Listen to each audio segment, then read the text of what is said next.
I believe dynamic leadership is all about a leader who is flexible and a leader who can incorporate change very easily into their organization. It's important for a leader, particularly in correctional industries, to be visible, to model the core values of the organization, but also to be a good listener and to take into consideration the feedback from his or her stakeholders, to listen to their customers, to listen to your own employees, get feedback from them, stay flexible and be able to incorporate some of that into your goals of the organization.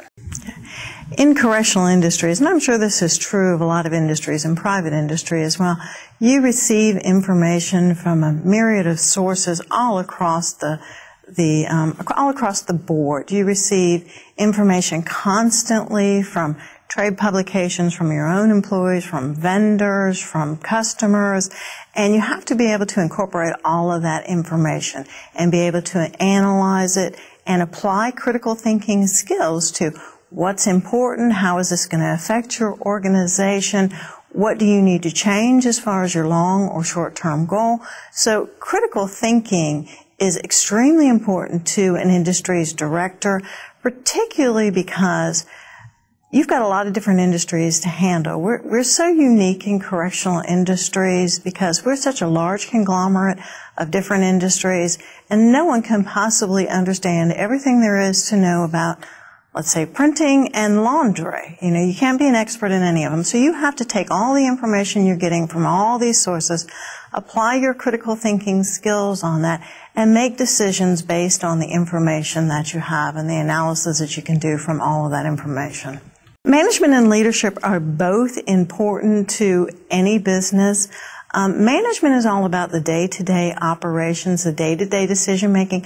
If you didn't have good managers making those day-to-day decisions, then you wouldn't be able to keep up with schedules, customer demands, production schedules, things of that nature. That's what they do.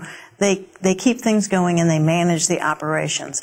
Leaders, on the other hand, are those people that have the vision of what needs to take place in the organization. They're always looking at the big picture of the organization.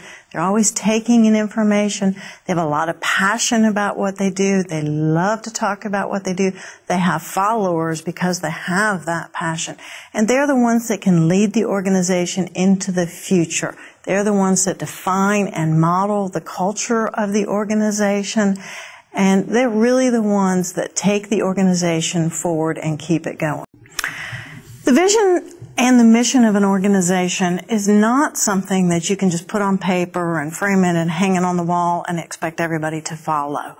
What that means is that the vision of the organization is all about the beliefs of the organization, and it is set by the leadership of the organization. You really have to walk the talk.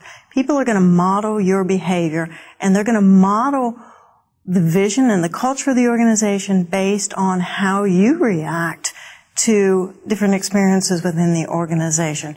You can't put something on the wall or put it on paper and expect people to follow it unless you are modeling that vision of the organization. And I think that's the best way for us to get that word out there.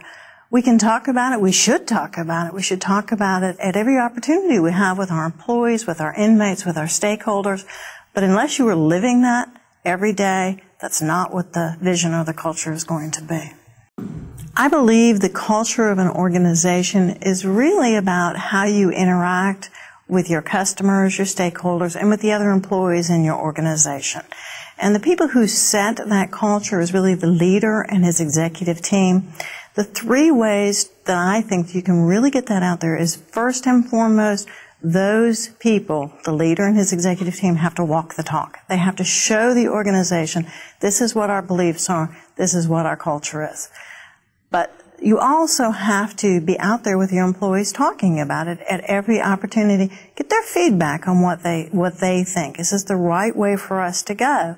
And talk to them about how they should be talking to their customers, making sure that those shared values and those organizational beliefs are being shared with the customers. You can get feedback from the customers, too, to find out if that's really what's happening out there. But you also have to engage the employees in the organization in order to do that. You can't just tell them.